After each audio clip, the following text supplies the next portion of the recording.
estava meditando a respeito do que trazer à noite, de domingo, e pensando a respeito da palavra de Deus, veio justamente Deus, né?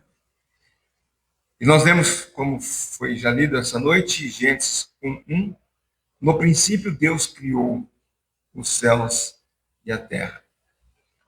A mensagem dessa noite não é um tratado teológico sobre Deus, quem é Deus, de onde ele veio, mas é uma reflexão sobre quem é Deus e o que ele tem para nós, os seus filhos, né?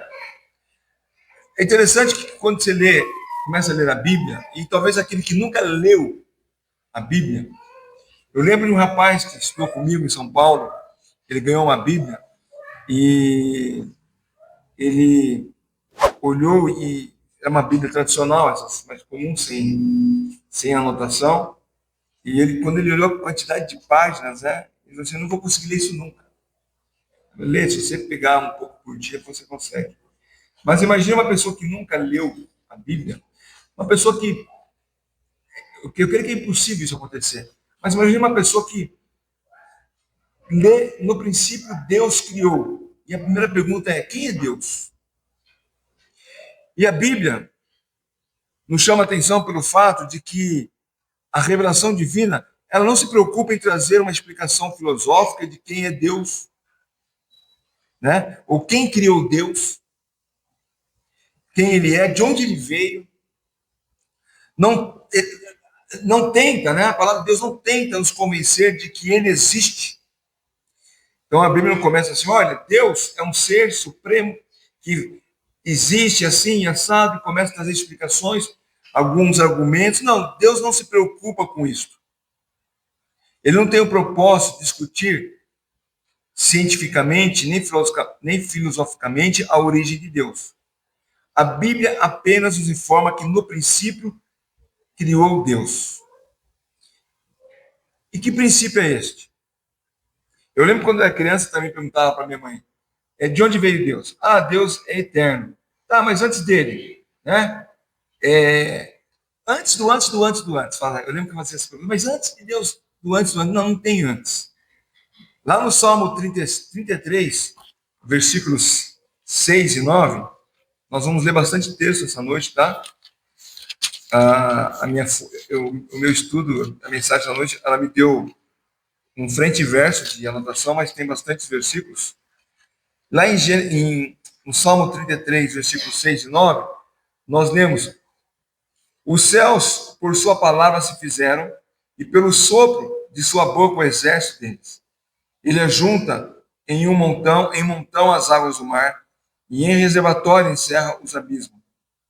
Que toda a terra tema o Senhor, que tremam todos os habitantes do mundo, pois ele falou e tudo se fez. Ele ordenou e tudo passou a existir. Então, nós vemos que tudo foi feito mediante a palavra de Deus. Ele falou e as coisas aconteceram. E lá em Hebreus 11, no versículo 3, o autor nos diz que pela fé entendemos que todas as coisas foram criadas por Deus, né? Dependendo da sua versão, pode ter uma variação nas palavras, mas nessa que eu estou usando, a NAA diz no versículo 3 que pela fé entendemos que o universo foi formado pela palavra de Deus, de maneira que o visível veio existir das coisas que não são visíveis. E é interessante notar que aqui fala: pela fé entendemos. Não está dizendo que não está apenas dizendo que cremos. Não apenas crer, mas entender. Pela fé nós entendemos a criação. Não uma crença sem base. Nós entendemos que Deus criou todas as coisas por sua palavra. A nossa fé, ela está fincada nas Escrituras. Tire as Escrituras e o crente não terá base alguma. Hoje eu estava vendo um vídeo, a Isabel já mandou para mim, já faz tempo, mas dificilmente, quando mandam alguma coisa para mim, compartilham pelo Facebook, ou pelo Instagram, dificilmente eu leio. Eu vejo sempre que manda pelo WhatsApp. Pelo WhatsApp eu leio. Né? Mas quando mando lá, eu não fico vendo quem mandou coisa para mim. Mas ela mandou, acho que umas 2 semanas atrás, aquele pastor, né, que quer atualizar a Bíblia, e ele disse algo assim: olha, nós não podemos basear a nossa fé num livro de 3, 4 mil anos atrás. O que Paulo escreveu no tempo de Roma é diferente do dia de hoje. E ele faz essa observação. No passado, talvez quando perguntassem para mim se eu queria mudar a Bíblia, eu talvez ficaria meio receoso, mas eu quero mudar a Bíblia mesmo. Não sei se você já sabe de que eu estou falando, mas é um pastor famoso aí que temos lá na cidade de São Paulo, especificamente no bairro da Água Branca.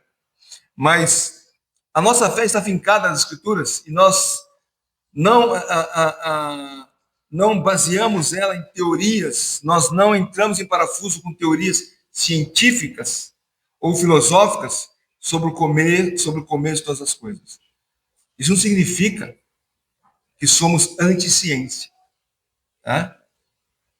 Nós não somos, aí há uma diferença. Nós não somos cientificistas. Cientificistas. O que é um cientificista? Ele considera o método científico como a única forma legítima de conhecimento. Então, é a ciência a única capaz de explicar todas as coisas. Se a ciência não explica, então eu não creio. Nós cremos na ciência. E com o passar dos anos, muitas coisas que a palavra de Deus já falava, a ciência começa a provar. Então, não é que a ciência comprova a palavra de Deus, mas é aquela história, né? Eu lembro que muitos anos atrás uma cientista descobriu que o ser humano é composto com os mesmos minérios que existem, os componentes do corpo humano é o mesmo que tem na Terra. Aí alguém, você viu que a ciência descobriu? A Bíblia já fala isso. É aquela história, né? Eu já sabia. Tem um meme que é assim, né? Eu já sabia. Então, mas nós queremos ciência. A ciência tem evoluído, tem desenvolvido muitas tecnologias e a vida de pessoas são salvas por causa de pessoas que se preocupam em estudar. Mas nós não baseamos a nossa existência naquilo que a ciência confirma ou explica, mas na palavra de Deus. A visão cristã e do crente, aí até parece esquisito dizer isso, né? Visão cristã e do crente. Por quê? Porque tem muitos evangélicos que negam essa visão, que é a da criação. Eu sou cristão, mas não creio na criação.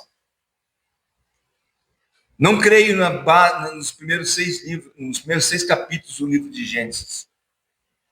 Então tem que fazer essa distinção, né? A visão cristã e do crente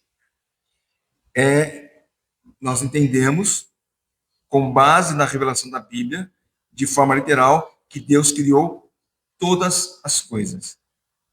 E a gente brincava com as crianças quando eles eram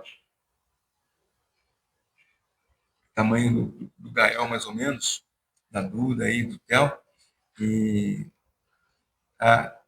quem criou? A gente fala, quem criou a terra? Deus. Quem criou o tijolo? Né? Fazia essa distinção, né? Aí, às vezes, foi Deus, não. Deus criou a terra. O homem pegou e fez o tijolo da terra. E fazíamos essas brincadeiras com ele para trazer essa ideia de que Deus é o criador de todas as coisas e daquilo que Deus criou, o homem pode desenvolver outras coisas. Quem criou a árvore? Deus. E o guarda-roupa? O homem. Né? Então, uma boa forma de fazer a criança ter consciência da criação é falando para ele a respeito daquilo que Deus criou.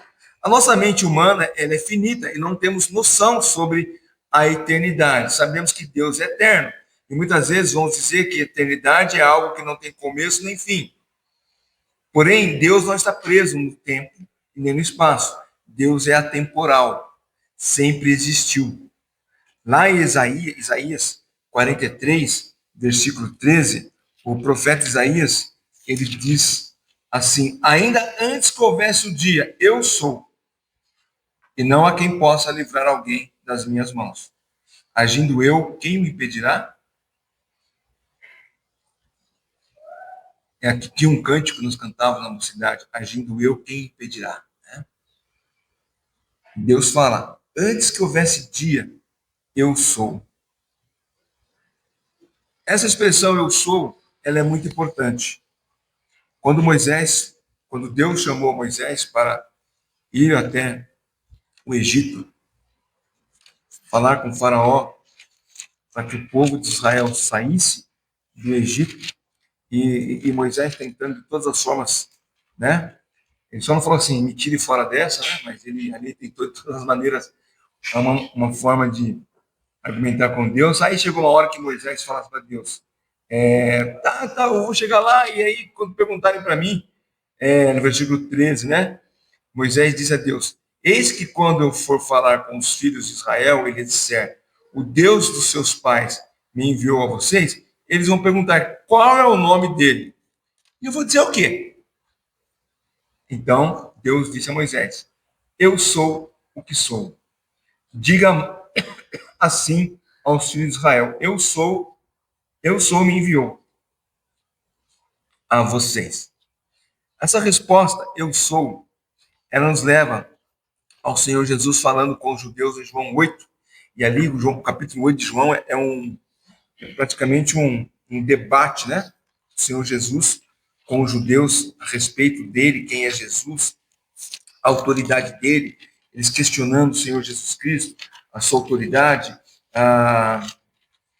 E Jesus, então, quando eles chegam um momento e falam, cara, você não tem nem idade, não tem nem 50 anos, aí você está falando de antes de Abraão. Então, o que ele diz a partir do versículo 56 de João, capítulo 8. Versículo 55, entretanto, vocês não conhecem, eu, porém, eu conheço. Se eu disser que não conheço, seria como vocês, mentiroso, mas eu conheço e guardo as suas palavras. Abraão, o pai de vocês, alegrou-se por ver o meu dia, e ele viu esse dia e ficou alegre. Então os judeus lhe perguntaram: você não tem nem 50 anos e viu Abraão? Jesus respondeu: em verdade lhes digo que antes que Abraão existisse, eu sou. Então pegaram pedras para atirar nele, mas Jesus ocultou-se e saiu do templo. Essa expressão que o Senhor Jesus usou, eu sou, para o judeu é uma blasfêmia. Por isso que eles pegaram em pedra. Queriam apedrejar Jesus, por quê? Queriam apedrejar Jesus porque somente Deus poderia ser identificado como eu sou. Dizem que um judeu, quando se identifica, o seu nome ou a sua profissão, ele não fala assim, eu sou fulano de tal, ou eu sou médico. Ele diz, eu, João, eu, médico. Porque o eu sou é apenas dado ao Deus soberano. Então, quando alguém te perguntar quem é Deus, em vez de responder, como muita gente ouve, né? Deus é tudo. Deus está em todo lugar. Deus é o céu. Deus é o mar, as montanhas. Deus é aquela criancinha que está passando por ali. A gente ouve muito isso, né? As pessoas falando dessa forma. Ao invés de dizer isso, responda somente que Deus é eterno, que criou todas as coisas. E se a pessoa falar, mas como é que você sabe? Ele disse, lá em Jó, capítulo 38, esse versículo ele veio, esse texto veio quando estava sentado pensando na mensagem. Aí eu lembrei aqui de Jó, no capítulo 38, né? Deus responde depois de deixar Jó chorar as pitangas, os amigos condenarem Jó, daí Deus toma a palavra e começa a falar com Jó, e ele diz no versículo 4: onde você estava quando eu lancei os fundamentos da terra? Responda se você tem entendimento. Quem determinou as medidas da terra? Se é que você sabe? Ou quem estendeu sobre a terra uma linha de medir? Sobre o que estão firmadas as suas bases? Ou que lhes assentou a pedra angular? Quando as estrelas da alva juntas alegremente cantavam e todos os filhos gritavam de alegria? Ou quem encerrou o mar com portões quando irrompeu do ventre? E aí ele vai falando com Jó, né? A respeito de onde ele estava quando eu criei todas as coisas. Então, Deus, ele criou todas as coisas, ele é eterno, E nós louvamos a Deus por essa verdade. Então, muitos não vão entender, ou como eu disse, vão responder que Deus é tudo, está em todos os lugares, e alguns ainda vão dizer assim, não, Deus é amor. E é por isso, e eu já vi várias pessoas dizerem isso, né, como argumento, por Deus ser amor, não é possível que ele condene a humanidade. Se Deus é amor, é impossível que ele mande pessoas, pessoas boas para o inferno. Né?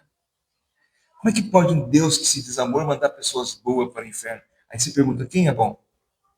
A palavra de Deus diz, não há justo nem sequer, né? Não há ninguém bom nesse mundo. Todos somos pecadores, mas as pessoas dizem isso. É verdade que Deus é amor? É lógico que é. João 3,16, nós conhecemos, como diz o outro, né, de cor e salteado, que Deus amou o mundo de tal maneira que deu seu Filho unigênito para que todo aquele que nele crê não pereça, mas tenha a vida eterna. Então, se Deus é amor e amou o mundo de tal maneira, como é que ele vai condenar? As pessoas param aí no capítulo 3 de João, nós vamos ver que tem mais coisa aí. E lá em 1 João, capítulo 4, também, o versículo 8 e também o versículo 16, no versículo 8, nós vemos: quem não ama não conhece a Deus, pois Deus é amor. E o versículo 16, da mesma forma, e nós conhecemos o amor e cremos nesse amor que Deus tem por nós. Deus é amor. E aquele que permanece no amor, permanece em Deus, e Deus permanece nele. Ora, se Deus é amor, se Deus amou o mundo, como é que pode esse Deus de amor condenar pessoas? Essa é uma verdade. Deus é amor. Mas outra verdade incontestável que muitos esquecem é que dentro do seu grande amor, Deus também é justiça. Então, dizer apenas que Deus é amor é metade de uma verdade. A verdade toda é que Deus é amor, mas também Deus é justiça. No Salmo 77, versículo 11, o salmista, ele declarou essa verdade em 77:11 do Salmo. Salmos 77, não é 77:11, não. Com quem estava conversando hoje? Não, ontem. Estava falando de, as pessoas erram. Você erra toda semana. Né? E olha que eu revisei esses versículos, viu? Mas é um versículo que nos fala que ele é justo juiz. O Deus que é justo juiz. 7:11. O Pedro, ele está especialista em corrigir os erros do pai dele. Graças a Deus pelo Pedro. Que de manhã ele já me salvou. 7:11. Acho que eu aperto 7 na tecla e ele clica 2 vezes. Aí quando eu não reparo, eu vou lá no versículo, eu leio o versículo, tá certo, é esse mesmo. A referência é essa. E eu não vou lá na correção, né? Eu vou inventar um aplicativo. Cadê a Biazinha, que é um aplicativo da faculdade, né? Em que o aplicativo detecta, por meio de inteligência artificial, que no caso eu digitei o versículo aqui, ele automaticamente vai corrigir. O versículo que você quer não é esse, é outro, viu? Porque isso acontece muito. Mas o que diz Salmo 7:11? Deus é justo juiz. Deus sente indignação todos os dias. Deus é justo juiz. E Paulo declarou em Romanos 1, versículo 18 a versículo 20, e esse é um texto que nós conhecemos muito bem, né? Do capítulo 1 de Romanos, ou pelo menos deveríamos conhecê-lo. Ele diz no versículo 18 ao versículo 20: a ira de Deus se revela do céu contra toda impiedade e injustiça dos seres humanos, que por meio de sua injustiça suprimem a verdade. Pois o que se pode conhecer a respeito de Deus é manifesto entre eles, porque lhes manifestou. Porque os atributos invisíveis de Deus, isto é, o seu eterno poder e a sua divindade, claramente se reconhecem desde a criação do mundo, sendo percebidos por meio das coisas que Deus fez. Por isso os seres humanos são indesculpáveis. Então, é até infantil a pergunta que se faz: se Deus é amor, porque muitos perecerão eternamente no inferno? Porque a resposta é simples. O pecado entrou no mundo. E o pecado trouxe separação entre Deus e o homem. O homem passou a ser inimigo de Deus. Ainda em Romanos, no capítulo 5, do versículo, o descendente do versículo 1, mas vou destacar do versículo 10 em diante, ele diz, Romanos 5, versículo 10, porque se nós, quando inimigos, fomos reconciliados com Deus mediante a morte de seu Filho, muito mais, estando já reconciliados, seremos salvos pela sua vida. E não apenas isso, mas também nos gloriamos em Deus por meio de nosso Senhor Jesus Cristo, mediante o qual recebemos agora a reconciliação. Portanto, assim como por um só homem entrou o pecado no mundo e pelo pecado a morte, assim também a morte passou a toda a humanidade, porque todos pecaram. Porque antes de a lei ser dada, havia pecado no mundo, mas o pecado não é levado em conta quando não há lei.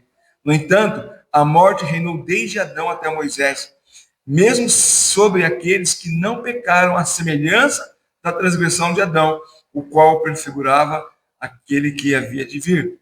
Mas o dom gratuito não é como a ofensa, porque se muitos morreram pela ofensa, de um só, muito mais a graça de Deus e o dom pela graça de um só homem, Jesus Cristo, foram abundantes sobre muitos. O dom, entretanto, não é como no caso em que somente um pecou, porque o julgamento derivou de uma só ofensa para condenação, mas a graça deriva de muitas ofensas para a justificação. Se a morte reinou pela ofensa de um e por meio de um só homem, muito mais os que recebem a abundância da graça e o dom da justiça reinarão em vida por meio de um só, a saber, Jesus Cristo. Porquanto, assim como por uma só ofensa veio o juízo sobre todos os seres humanos para a condenação, assim também por um só ato de justiça veio a graça sobre todos para a justificação que dá vida. Porque como pela desobediência de um só homem muitos se tornaram pecadores, assim também por meio da obediência de um só muitos se tornarão justos. A lei veio para que aumentasse a ofensa, mas onde aumentou o pecado, aumentou muito mais ainda a graça. Em versículo 21, a fim de que, como o pecado reinou pela morte, assim também a graça reinasse pela justiça, que conduz à vida eterna por meio de Jesus Cristo, nosso Senhor. E Paulo começa o capítulo 5 de Romanos falando que nós somos justificados mediante a fé.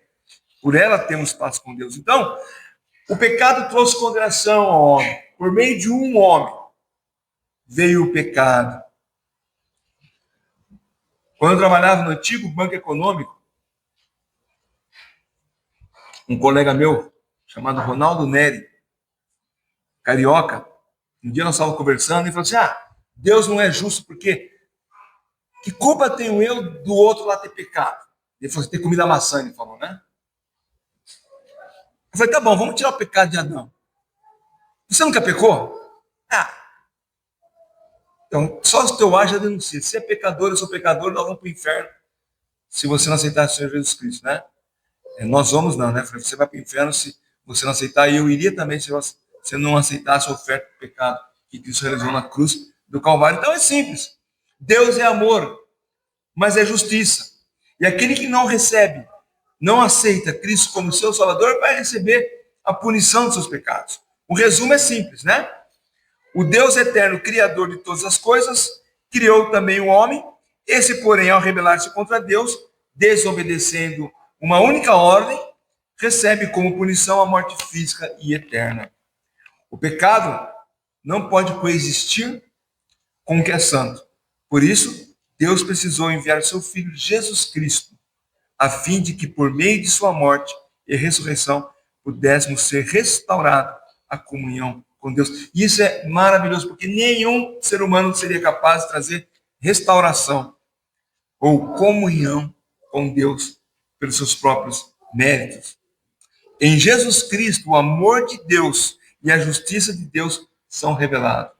Eu gosto muito de imaginar esse quadro da cruz, Cristo no centro. De um lado, os que receberam né, a salvação, do outros que rejeitaram, mas ali está o amor e a justiça de Deus foram pregadas, foram proclamadas. O ser humano não tem como desculpa, porque o evangelho foi pregado e ele reconhecendo o seu pecado, ele precisará crer no Senhor Jesus como seu Salvador para receber o perdão dos seus pecados. A justiça é realizada ali. Eu costumo dizer que no inferno não vai ter ninguém enganado. Quando nós morávamos em Natal, eu cheguei a fazer um tempo de... eu ia num presídio, né? Que era perto de casa. Eu ia lá uma vez por semana fazer estudo bíblico. De todos com que eu conversei, dos presidiários, um só falou assim: eu estou aqui porque mereço. Eu estou preso porque eu cometi um crime. Todos os outros estavam por engano. A polícia brasileira é muito ruim, só pega pessoas erradas, né? Não, é porque eu estava com um amigo que era isso. Ah, eu estava no carro com os colegas que fizeram aquilo. No céu não vai ter ninguém dizendo assim: eu estou errado aqui, eu estou por engano, porque eu não fiz nada.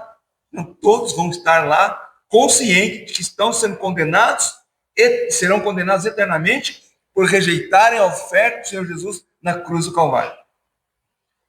Então, ninguém vai poder chegar e falar assim: dá uma olhada de novo, meu nome está aí, ó. Não é possível. Você já procurou direitinho? Meu nome é Fábio, tá? É FA, tá? Talvez você procurou aí, sei lá, PH, né? Escrevi antigamente com F, né? Com letra. Não está aqui. Né? Ninguém é enganado. Todos são condenados porque rejeitaram a oferta do Senhor Jesus. O amor de Deus foi expresso por meio de Cristo e a justiça também por meio da sua morte. Em Jesus Cristo, nós temos ali a salvação. Todo aquele que crer e confiar na sua vida, né, na obra de Cristo, tem os pecados perdoados e é reconciliado com Deus. Mas aqueles que não creem, para eles a justiça é aplicada. Lá em João, falei que nós íamos voltar para João capítulo 3, né? Que nós vemos João 3,16, que Deus amou o mundo de tal maneira e que deu seu filho unigênito para todo aquele que nele crê não pereça, mas tenha vida eterna. E aí algum gaiato vai dizer: tá vendo? Deus é amor, ele amou o mundo, todo mundo vai ser salvo. Que é a teologia universalista, né? E esse mesmo pastor da Água Branca disse que lá, mesmo sem ter aceito Cristo, Hitler vai estar sentado na mesa, no banquete. Acho que vai que é aquele banquete lá na música, né? Um detalhe aqui, né? Entendedores entenderão, né? Mas, se o camarada parar só no versículo 16, ele vai chegar talvez essa conclusão. Mas vai lá para o final do capítulo, versículo 33. Quem, porém, aceita o testemunho que ele dá, certifica que Deus é verdadeiro, pois aquele que Deus enviou fala as palavras de Deus, porque Deus não dá espírito por medida. O Pai ama o Filho e entregou todas as coisas em suas mãos. Por isso, quem crê no Filho tem a vida eterna. Quem se mantém rebelde contra o Filho não verá a vida, mas sobre ele permanece a ira de Deus. Deus é amor, é verdade, mas ele ofertou o perdão dos pecados por meio de Jesus Cristo. E aquele que, como o próprio Senhor Jesus Cristo aqui diz, se mantém rebelde, sobre ele permanece a ira de Deus e será condenado eternamente por recusar a oferta de Cristo. Então só existem dois caminhos a seguir: o da vida eterna e esse encontro em Jesus Cristo. Tá apagado o versículo, né? Ele fala: quem sabe o versículo de cor está apagado. Diz Jesus: eu sou o caminho, a verdade e a vida. Ninguém vai ao Pai senão por mim. Então esse é o caminho da salvação. E tem o caminho da perdição. A perdição, nós vemos ali o próprio Senhor Jesus Cristo dizendo em Marcos 16, né, que o capítulo de Marcos 16, a gente lembra muito do versículo do Marcos 16, versículo 15, a gente lembra, né? Vão por todo mundo, pregue o evangelho. Aliás, na missão Novas Tribos, esse versículo está lá, né? Ide por todo mundo, pregue o evangelho. O 16 diz assim: Quem crer e for batizado será salvo. A teologia é simples, é preto no branco. Não há confusão alguma. Não precisa ficar tentando dar um argumento com termos, não, termos difíceis, não. O próprio Senhor Jesus Cristo diz: quem crer e for batizado será salvo, porém, quem não crer, quem porém não crer, será condenado. É simples. Crer será salvo, não crer é condenado. E Paulo chama atenção, lá em Gálatas capítulo 3, nós não vamos ler todo o capítulo, mas Paulo chama atenção dos crentes da igreja, aos Gálatas, né, da Galácia, ele chama atenção que por eles estarem se afastando da cruz de Cristo e se aproximando da lei, como sendo a lei caminho de salvação. Vamos ler só do versículo 1 ao versículo 10 de Gálatas. Gálatas capítulo 3, né? Gálatas 3, versículo 1 a 10. Ó Gálatas insensatos, quem foi que os enfeitiçou? Não foi diante dos olhos de vocês que Jesus Cristo foi exposto como crucificado? Quero apenas saber isso. Vocês receberam o Espírito pelas obras da lei ou pela pregação da fé? Será que vocês são tão insensatos que, tendo começado com o Espírito, agora querem se aperfeiçoar na carne? Será que vocês sofreram tantas coisas em vão, se é que na verdade foram em vão? Aqueles que lhes concede o Espírito e que opera milagres entre vocês, será que ele o faz pelas obras da lei ou pela pregação da fé? É o caso de Abraão, que creu em Deus e isso foi atribuído para a justiça. Saiba, portanto, que os que têm fé é que são filhos de Abraão.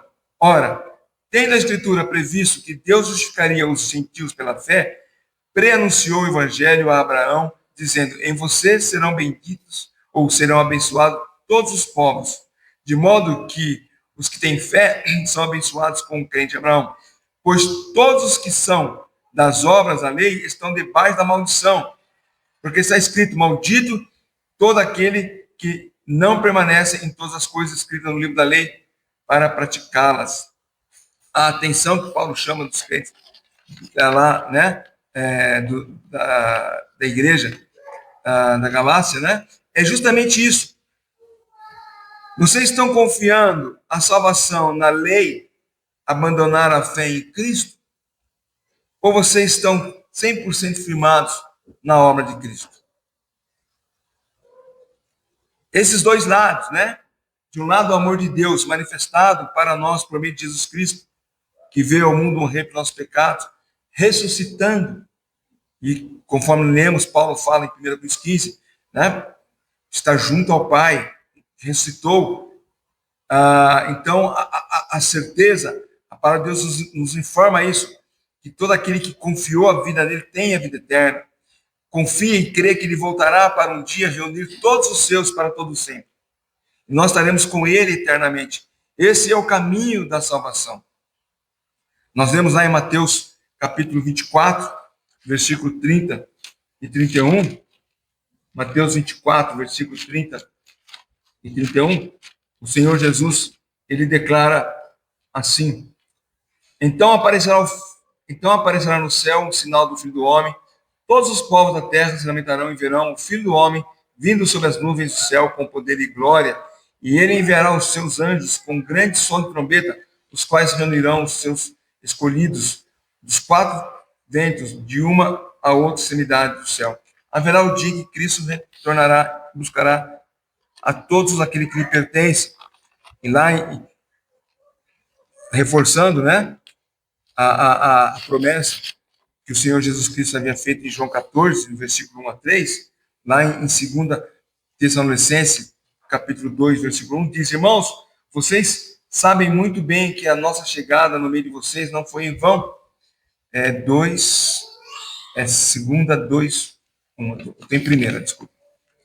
Segunda 2, 1. Irmãos, no que diz respeito à vinda do nosso Senhor Jesus Cristo, a nossa reunião com Ele pedimos. Então, só essa parte, né? A respeito da vinda e da nossa reunião com Ele. Aí Paulo vai falar com a igreja o que ele está pedindo. haverá um dia em que todos os crentes se reunirão com Cristo.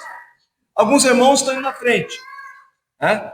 Aqueles que passaram pela experiência da morte vão passar também pela experiência da ressurreição. Mas verá, aqueles que estiverem vivos passarão pela transformação de seus corpos. Mas o fato é que todos estarão juntos, eternamente. Essa é a promessa dada por Deus. O caminho da salvação é este. O outro caminho é o caminho da perdição, que é reservada para aqueles que ignoram a oferta de Cristo na cruz do Calvário, e ele vai ter uma galera acompanhando lá na eternidade, que não é das mais agradáveis, não. Lá em Apocalipse nós vemos isto, né? E lá no versículo, a partir do versículo 12 de Apocalipse, diz: vi também os mortos, os grandes e pequenos, que estavam em pé diante do trono. Então foram abertos os livros, ainda outro livro, o livro da vida, e foi aberto. E os mortos foram julgados segundo as suas obras, conforme que estava escrito nos livros. O mar entregou os mortos que nele estavam. A morte e o inferno entregaram os mortos que nele havia. E foram julgados, um por um, segundo as suas obras. Então a morte e o inferno foram lançados ao lago do fogo. Essa é a segunda morte, o lago do fogo. E se alguém não foi achado escrito no livro da vida, foi lançado no lago do fogo. E ali no capítulo anterior, nós vemos que quem estará lá presente é Satanás e seus anjos, né? Lá no capítulo 20, versículo 10, diz: o diabo que os tinha enganado foi lançado no lago do fogo e enxofre, onde já se encontram a besta e o falso profeta, e serão atormentados de dia e de noite para todo o sempre. Então, aqueles que rejeitam a obra de Cristo serão recepcionados pelo diabo, pelo falso profeta, pela besta, e serão atormentados eternamente. Então, existem esses dois caminhos. Eu iniciei a mensagem falando de que Deus não tem obrigação nenhuma de provar quem Ele é. Porém, nós vimos pela sua palavra que Ele se manifestou para nós por meio do seu Filho Jesus Cristo. E talvez da mesma forma podemos dizer que Deus não tem obrigação nenhuma de nos salvar, de nos levar para o céu. Mas Ele fez isso por amor ao perdido, enviando seu Filho ao mundo. Nos trouxe reconciliação com Ele. E nós podemos louvar a Deus por Jesus Cristo, conforme Paulo fala em Filipenses, que foi obediente até a morte de cruz. Porque pela morte de Cristo, Ele nos capacita a vivermos eternamente com Ele. Daqui a pouco nós vamos celebrar a ceia e vamos lembrar esse momento que Cristo entregou a sua vida por amor a nós pecadores. Então eu espero que o Espírito Santo de Deus possa confirmar em nós essas verdades em nossos corações. E se você já tem essa certeza, e eu costumo, quando eu escrevo, eu faço uma mensagem com mais teor evangelístico, eu sempre fico pensando, mas se tiver só crente na igreja? Nós temos crianças na igreja que são capazes de entender o evangelho. Mas se só tivesse crentes na igreja, essa mensagem, eu espero que ela sirva para você, para que você possa render graças a Deus por tão grande salvação que Ele trouxe por meio de Jesus Cristo. Ah, o pastor pregou uma mensagem evangélica. Já sei tudo isso. Então louve a Deus. Senhor, obrigado, porque eu não estou mais condenado. Porque Cristo morreu na cruz pelos meus pecados. E eu faço parte da família de Deus. Mas se ainda há dúvida no coração de alguém essa noite, que a pessoa, se você não tem essa certeza ainda, saiba que hoje é o dia em que você pode passar da incerteza para a certeza, da condenação para a salvação. E isso tão somente se você depositar sua fé em Jesus Cristo. E eu espero que você possa fazer isso. Porque a salvação é dada para todo aquele que nele crê. Que Deus nos abençoe e possamos louvar a Deus por tão grande salvação. Amém?